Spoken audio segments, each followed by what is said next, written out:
C'est l'un des théâtres d'opération les plus exigeants. L'étouffante forêt équatoriale de Guyane.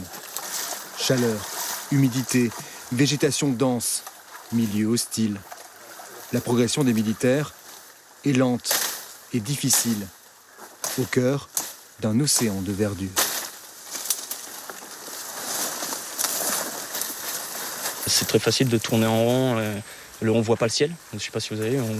La canopée, c'est tellement dense qu'on ne voit pas le ciel. Au début, quand on arrive, on ne voit rien. Et au bout d'un moment, on arrive à voir à peu près, même les lions animaux où on passe en fait. Mais sinon, tu te fais attendre à 1150. L'approche est discrète. Il y a souvent des guetteurs. Le chien est là pour les débusquer. Des indices laissent penser que des orpailleurs clandestins travaillent dans cette zone. Après des heures de marche, au milieu de nulle part, un carbet.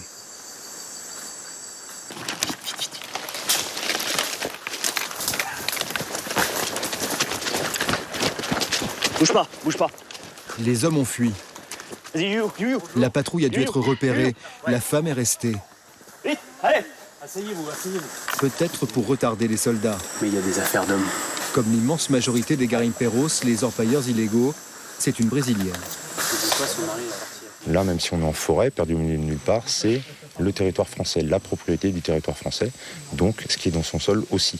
Et ces gens-là n'ont aucun papier prouvant qu'ils ont une autorisation légale d'exploiter ce sol. Le camp de vie est bien organisé. Un coin cuisine, une chambre à coucher, parfois même un téléviseur. Ils ont une logistique qui est bien développée. Ils arrivent toujours à se faire emmener plein de petites choses. La dernière fois que cette zone a vu une patrouille, c'était il y a à peu près un mois. On y est passé, il n'y avait rien. Voilà. Donc en un mois, on voit qu'ils sont très bien installés. On a la balance pour l'or.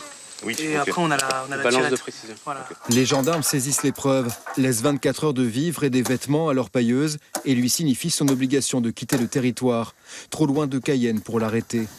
Le reste des affaires est détruit. Plus loin, une zone de travail est découverte, désertée. Les militaires recherchent le matériel, parfois jeté à l'eau pour y être dissimulé. Cette fois, la motopompe est cachée dans la forêt. Elle est détruite. C'est une belle prise. Sans elle, les orpailleurs ne pourront plus travailler en ravageant les sols.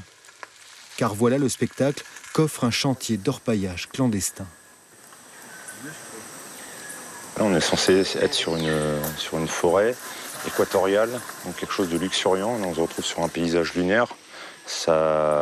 Intérieurement, ça laisse pas insensible. Quelque part, ça peut contribuer à donner un sens à la mission. Pour chercher de l'or, les orpailleurs clandestins creusent le sol à coups de lance à haute pression. Résultat, d'immenses trous. Les arbres qui ne sont pas coupés finissent par tomber. Imaginez, il y a quelques semaines encore, ici, c'était une forêt dense. Aujourd'hui, c'est une immense clairière. Des paysages de désolation, des rivières polluées par le mercure utilisé par les chercheurs d'or. L'impact sur les populations est majeur. Nous rencontrons de jeunes Amérindiens. Oui, c'est un problème, monsieur. Vous ne voyez pas que la rivière est sale, des poissons qui ont des mercures et des gens peuvent tomber malades à cause de ça. Avant, on pouvait se baigner comme on voulait. Nos parents ne disaient pas vraiment, il ne faut pas y aller. Il n'y avait pas ça. Après, maintenant, ça a changé. À cela s'ajoute un climat d'insécurité, des nuisances en tout genre. La faune et la flore en subissent aussi les effets néfastes qui se répandent au fil de l'eau. On a également, à travers l'activité d'orpaillage illégal, une destruction des cours d'eau avec tous les sédiments qui vont être relargués dans les rivières. Et ça aussi, ça asphyxie les poissons et c'est un problème environnemental. Depuis 10 ans, l'opération Harpie essaie de contenir l'orpaillage clandestin au niveau le plus bas possible. Environ 400 militaires et gendarmes quadrillent chaque jour un territoire grand comme l'Autriche. Le nombre de sites a été ramené de plus de 600 fin 2017 à 350 au mois de juin.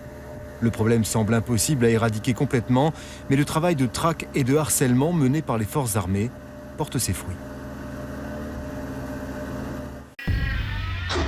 Suivez l'info sur Guyane la Première, télé, radio et Internet.